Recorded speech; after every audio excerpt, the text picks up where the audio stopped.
રાજ્યમાં વર્ક વિઝાના નામે માનવ તસ્કરીનું કૌભાંડ ચાલતું હોય તેવો એક મામલો સામે આવ્યો છે। વિદેશથી યુવતીઓ લાવી માનવ તસ્કરીના રેકેટની વિગતો મળી છે। વિસલ બ્લોઅર અને તેમના વકીલે ગૃહ રાજ્યમંત્રીને આ બાબતે રજૂઆત કરી। વિદેશથી બિઝનેસ વિઝા પર યુવતીઓને લવાતી હોવાના આક્ષેપ છે।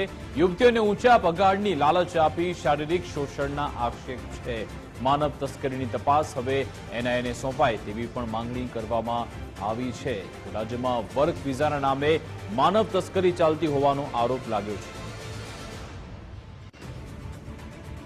ફરિયાદીએ યુનિયનમાં અને રાજ્યમાં માનવ તસ્કરીની જે 35 થી 40 લોકોની જેમાં મુખ્ય તौर ઉપર ઘણા લોકો એઝ અ અક્યુઝ ઇન્વોલ્વ છે એના માટેની અરજી કરેલ હતી।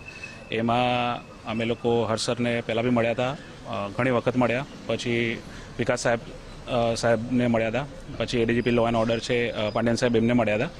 તો ઇનિશિયલી જે પ્રાઇમા ફેસા એમનું વ્યૂ હતું કે હ્યુમન તસ્કરી થઈ છે અને કેસ રજીસ્ટર થવું જોઈએ।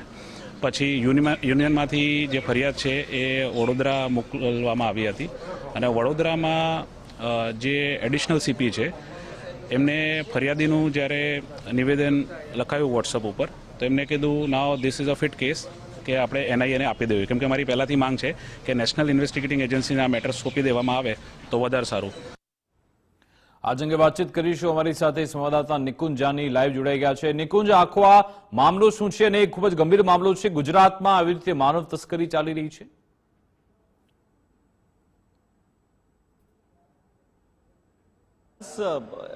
વિસલ બ્લોઅર વડોદરાના છે, તેમના તરફથી આ પ્રકારની રજૂઆત કરવામાં આવી છે અને હાઈકોર્ટની અંદર પણ આ અંગેની એક પિટિશન જે છે તે ફાઇલ કરવામાં આવી છે।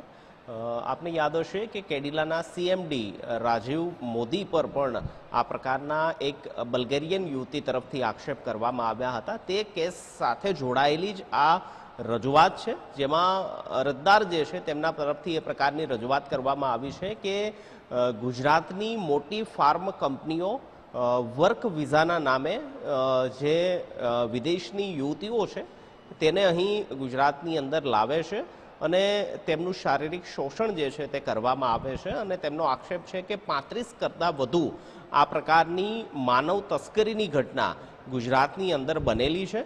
તેમને વડોદરા પોલીસ કમિશનર સહિત ઉચ્ચ પોલીસ અધિકારીઓને અને ઉચ્ચ લેવલ પર પણ આ અંગેની રજૂઆત કરવામાં આવી છે અને તેમની એ પ્રકારની માંગ છે કે આ માનવ તસ્કરીની સમગ્ર તપાસ જે છે તે એએનઆઈને સોંપવામાં આવે કે જેના કારણે આ બહુ મોટું રેકેટ છે અને તેની અંદર મોટા ઉદ્યોગપતિઓ ખાસ કરી ફાર્મા ઇન્ડસ્ટ્રી સાથે જોડાયેલા જે છે તે જોડાયેલા છે તે પ્રકારના આક્ષેપ સાથે હાઈકોર્ટના એડવોકેટ અને જે વિસલ બ્લોઅર રજૂઆત કરતા જે છે તે આજે ગૃહ રાજ્યમંત્રી હર્ષ સંઘવીને પણ રજૂઆત કરવા માટે પહોંચ્યા હતા અને જે ફાર્મા ઇન્ડસ્ટ્રી કેડિલાના રાજીવ મોદી પર જે પ્રકારના આક્ષેપો થયા હતા તે સાથે જોડાયેલી આ સમગ્ર ઘટના છે તેવું અરજદાર જે છે રજૂઆત કરતા જે છે તે તેમનું કહેવું છે અને 35 કરતાં વધુ આ પ્રકારની વિદેશી યુવતીઓને વર્ક વિઝાના નામે ગુજરાતની અંદર લાવવામાં આવી છે અને તેનું શારીરિક શોષણ પણ થયું હોય તે પ્રકારની તેમની આ રજૂઆત અને ફરિયાદ છે।